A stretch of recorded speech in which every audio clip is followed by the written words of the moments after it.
Hanuman junction లో తోటి కులస్తులు కాపులందరూ కలిసి ఈ వన సమారాధన కార్యక్రమాన్ని ఏర్పాటు చేయటం, దానికి ప్రత్యేకంగా మమ్మల్ని అందరినీ పిలవటం. అందరినీ అంటే రాజకీయ పార్టీలకు అతీతంగా అన్ని పార్టీలకు చెందినటువంటి నాయకుల్ని మీరందరూ పిలవటం చాలా సంతోషం, చాలా ఆనందం కూడా. నేను పిలిచినప్పుడు మరొక మాట కూడా అడిగాను, మన కులస్తులైనా బయట వాళ్ళు కూడా ఏమన్నా పిలుస్తున్నారా? లేదండి అన్నారు. సంతోషం, తప్పనిసరిగా వస్తానని చెప్పారు. ఎందుకంటే మన కులమంతా కూర్చున్నప్పుడు రకరకాలుగా మాట్లాడుకుంటాం. వేదిక మీద మరొక కులం వారిని పిలిచినప్పుడు కొద్దిగా ఇబ్బందిగా ఉంటుందనే నా భావన తప్ప దురుద్దేశం కాదు. కాపు కులం సమావేశం అంటే కాపులే ఉండాలి అని భావించేటటువంటి వ్యక్తిని. అలాంటప్పుడే నేను కూడా వెళ్ళాలి అనుకునేటటువంటి వ్యక్తి. రాజకీయాలు మిశ్రమం చేయకూడదు. ఇప్పుడు మేము రకరకాల రాజకీయ పార్టీలకు చెందిన వాళ్ళు ఉన్నాం. మరి ఉదయ భాను జనసేన నాయకుడు, జిల్లా అధ్యక్షుడు, అదేవిధంగా మరి బోండా ఉమా తెలుగుదేశం పార్టీలో కీలకమైన బాధ్యతలు పోషించిన వ్యక్తి, శాసనసభ్యుడిగా ఉన్నాడు. సోము వీర్రాజు గారు డే 1 నుంచి ఆయన రాజకీయాల్లో ప్రవేశించిన దగ్గర నుంచి భారతీయ జనతా పార్టీని నమ్ముకొని రాష్ట్ర అధ్యక్షుడిగా చేసినటువంటి పెద్ద ఆయన పిలిచారు. రకరకాల రాజకీయ పార్టీలు, ముఖ్యంగా 4 రాజకీయ పార్టీలు ప్రధానంగా ఉంటే నలుగురు వేదిక మీదకి వచ్చాం. ఇక్కడ మాట్లాడాలంటే కొద్దిగా ఇబ్బంది, ఎందుకంటే రాజకీయాల గురించి రోజు మాట్లాడతాం కానీ ఎవరికి నెప్పి కలపకుండా మాట్లాడాలి. నెప్పి కలిగితే నేను తప్పు చేసిన వాడిని అవుతాను. ఇక్కడ అందరూ ఉంటారు, నా అభిమానులు ఉంటారు. నాకు పెద్ద కాస్ట్ ఏంటంటే మొన్న ఒక ఆయన వచ్చి నీ అభిమాని నేను ఫోటో దిగాడు. ఫోటో దిగిన తర్వాత తీసుకున్నా, ఎవరు కొట్టేసాడు? పవన్ కళ్యాణ్ కొట్టేశాడు. అంటే నా అభిమానులే ఉంటారు కాపులు, పవన్ కళ్యాణ్ ఓటేస్తారు. ఇలా రకరకాల మిశ్రమాలు ఉంటాయి. ఇది వాస్తవాలు కూడా. అయితే కాపు కులం అంతా సమావేశం అయినప్పుడు మన గొప్పతనాన్ని మనం చెప్పుకుంటాం. గొప్పతనం కాదు, కొన్ని వాస్తవాలు చెప్పుకోవాల్సిన అవసరం కూడా ఉంటుంది.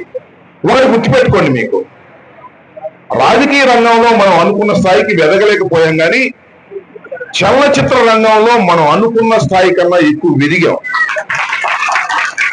నేను గర్వంగా చెప్తా, అలా ఎదగడానికి టాలెంట్ ఉండాలి. ఊరిని రికమెండేషన్తో కాదు.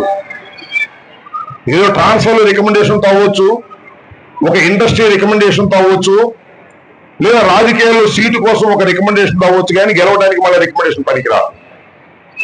టాలెంట్ ఎక్కడ పుట్టిందంటే తెలుగు చలనచిత్ర రంగంలో ఎస్వి రంగారావు గారికి పుట్టింది. ఆయన ఒక స్టేజ్కి తీసుకువెళ్ళాడు, అన్ని పాత్రలు పోషించినటువంటి వ్యక్తి. అదేంటి కాపులు విలన్స్ గానే ఎక్కువ యాక్ట్ చేస్తారు, నాకు అర్థం కాల. కైకాల సత్యనారాయణ గారు మొన్నే చనిపోయాడు. చనిపోక ముందు రోజు ఫోన్ చేస్తుండేవాడు ఆయన. మొన్నటి దాకా పాపం చాలా సుదీర్ఘకాలం బతికాడు ఆయన. ఎందుకంటే ఆయనకున్న సీరియస్ ఫోన్కి అంతకాలం బతకూడదు, బతికాడు. ఆయన కూడా విలను చేశాడు, ఎస్వి రంగారావు గారు లాగానే అన్ని పాత్రలు పోషించాడు.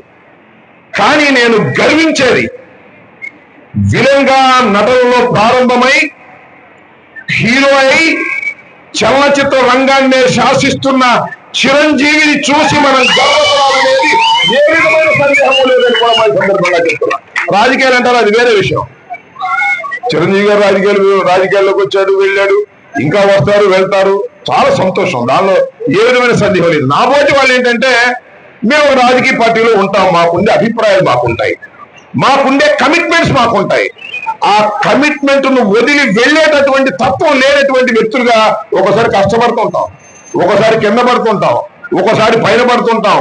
రాజకీయాల్లో రకరకాల మలుపులు తిరుగుతూ ఉంటాము. కానీ నమ్ముకున్న సిద్ధాంతాన్ని నమ్ముకుని ముందుకు వెళ్ళేటటువంటి తత్వంతో నేను మీ అందరి అభిమానాన్ని పొందా.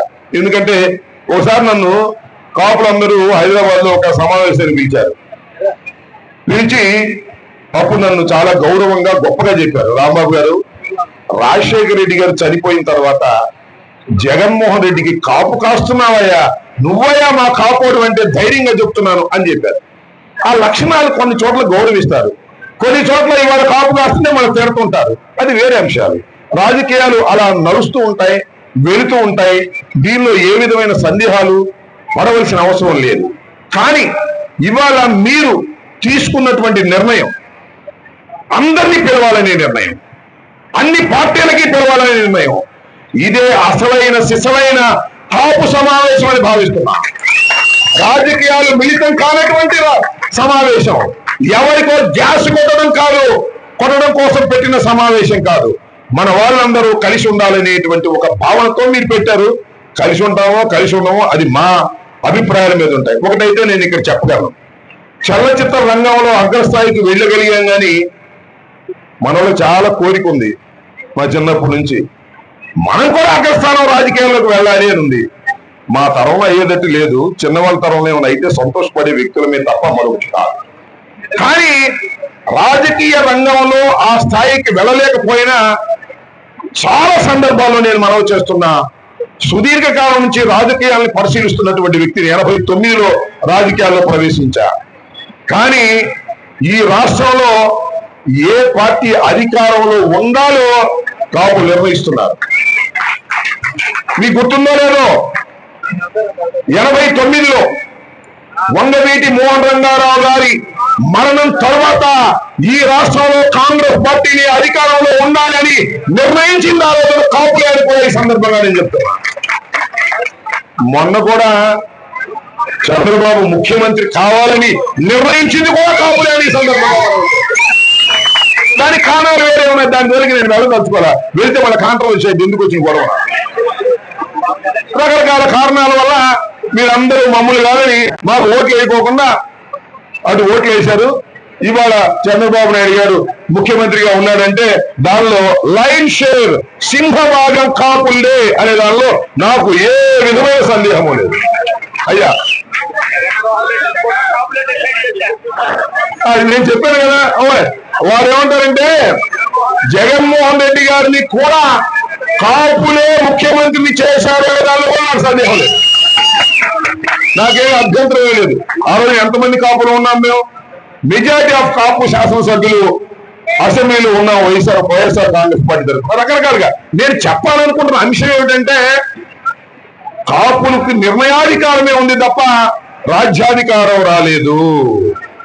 వస్తది అని ఆశ, నాకైతే నమ్మకం లేదు. ఇవాళ ఉన్న పరిస్థితుల్లో ఉన్నమాట చెబుతున్నా, వస్తే ఎక్కడున్నా సంతోషించేవాడిని నేను. ఎక్కడైనా ఉండొచ్చు, అధికారంలో ఉండకపోవచ్చు, ఎక్కడైనా ఉండొచ్చు, సంతోషించేవాడిని నేను. చాలా మందికి వద్దబ్బాను కామెంట్స్ వద్దులే, రాజకీయాల్లో చాలా అకౌంట్ వస్తా అంటే అందులో కాపురం లేకపోతే అందులో ఇచ్చేస్తారంటే నాకు అర్థం కాదా. మీరేమంటారంటే మీరు అక్కడ ఉంటే వస్తా అంటే కాపురందరూ ఏకమైపోతే వస్తుందా? కడవాళ్ళు పిచ్చోళ్ళ, కడవ కులాలు, రెడ్లు, కమ్మవారు, రాజులు వీళ్ళందరూ పిచ్చోళ్ళ, వీళ్ళందరూ ఏకవుతారు, మనం అందరూ ఏకవుతారు. నో, అది కాదు. చిరంజీవి ఎలా వచ్చాడు? టాలెంట్ తో వచ్చాడు. టాలెంట్ లేకుండా రావడం కష్టం, గుర్తుపెట్టుకోండి. సమర్థత లేని వాడు నాయకుడు కాలేడు. సమర్థత ఉంటే ఆ కులంలో ఒక సమర్థుడు పుడితే వాడు ఖచ్చితంగా సమర్థత వైపు నడిపిస్తాడు, రాజ్యాధికారం వైపు నడిపిస్తాడు అనేది నమ్మేటటువంటి వ్యక్తిని నేను. అది వాస్తవాలు తెలుసుకోవాలి. ఊరినే మనం గొప్పగా చెప్పుకుంటాం, కొన్ని సందర్భాల్లో గొప్పగా చెప్పుకోవాలి. చిరంజీవి గారి గురించి గొప్పగా చెప్పుకోవాల్సిందే, దానిలో సందేహం లేదు. ఎస్వి రంగారావు గారి గురించి గొప్పగా చెప్పుకోవాల్సిందే, దానిలో సందేహం లేదు. కాబట్టి నేను చెప్పదలుచుకున్న అంశాలను మీరు క్యాచ్ చేసి ఉంటారు అనుకున్నా. ఎందుకంటే నేను ఇందాక మొట్టమొదటి చెప్పా, ఈ వేదిక మీద మాట్లాడాలంటే కత్తితో సాము లాంటిది. ఎందుకంటే రకరకాల విషయాలు జోలికి వెళ్ళకోకుండా మనం మాట్లాడలేం. వెళ్ళినప్పుడు తప్పుగా అర్థం చేసుకునేటువంటి పరిస్థితులు ఉంటాయి.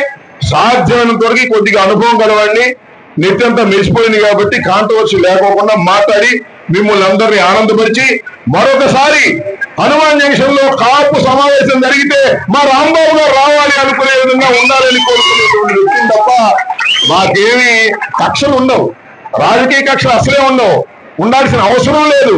కానీ కొన్ని రాజకీయ పరిస్థితుల వల్ల, మా అభిప్రాయాల వల్ల, మా ఉద్దేశాలు ఒక రకంగా ఉంటాయి, మా కమిట్మెంట్స్ ఒక రకంగా ఉంటాయి. కమిట్మెంట్స్ ప్రకారం పనిచేసేటటువంటి వ్యక్తులను మమ్మల్ని మీరు గౌరవిస్తున్నారు, చాలా సంతోషం. దుట్టా రామచంద్రరావు గారు మాకు చాలా చిరకాల పరిచితులు, పెద్ద మనిషి, ఓర్పు కలిగినటువంటి వ్యక్తి వారు. మరి మీ అందరికీ కూడా చాలా మంది వేదిక మీద, శంకర్ వేదిక మీద ఉన్నాడు, మరి మన రాధారంగ మిత్రములకు సంబంధించి స్థానిక చాలా మంది నాయకులు ఉన్నారు. అందరి పేర్లు మన రమేష్ గారు ఉన్నారు, ఇంకా గాంధీ గారు ఉన్నారు, మరి శంకర్ సతీష్ మావాడని కూడా అక్కడ నాతో పాటు వచ్చారు. వీరందరికీ కూడా నా హృదయపూర్వకమైనటువంటి ధన్యవాదాలు ఈ సందర్భంగా తెలియజేసుకుంటూ, రాజకీయంగా ఎవరు ఎక్కడున్నా కాస్త ప్రాధాన్యత కలిగినటువంటి పక్షంలో ఉండాలని ఇవాళ మా ఉదయబాబు ఉన్నాడు, జిల్లా అధ్యక్షుడు అయ్యారు, సంతోషం. ఆయన ఇంకా జనసేన పార్టీలో అగ్రస్థానానికి చేరాలి, నెంబర్ 2గా ఎదగాలని మేము కోరుకుంటాం. సంతోషం. మీ అందరూ కూడా ఆశీస్సులు ఇవ్వాలని కూడా ఈ సందర్భంగా నేను మనవి చేస్తూ, అదేవిధంగా సోమ్ వీర్రాజు గారు మరి పోయినసారి ఎమ్మెల్సీ అయ్యారు, ఈసారి ఆయనకి కొన్ని ఈక్వేషన్స్ వల్ల టికెట్ ఇవ్వలేకపోయింది భారతీయ జనతా పార్టీ. వారికి ఏదో ఒకటి ఇస్తారు, సత్కరిస్తారు అనేది నాకు నమ్మకం. ఎందుకంటే is also a commitment leader.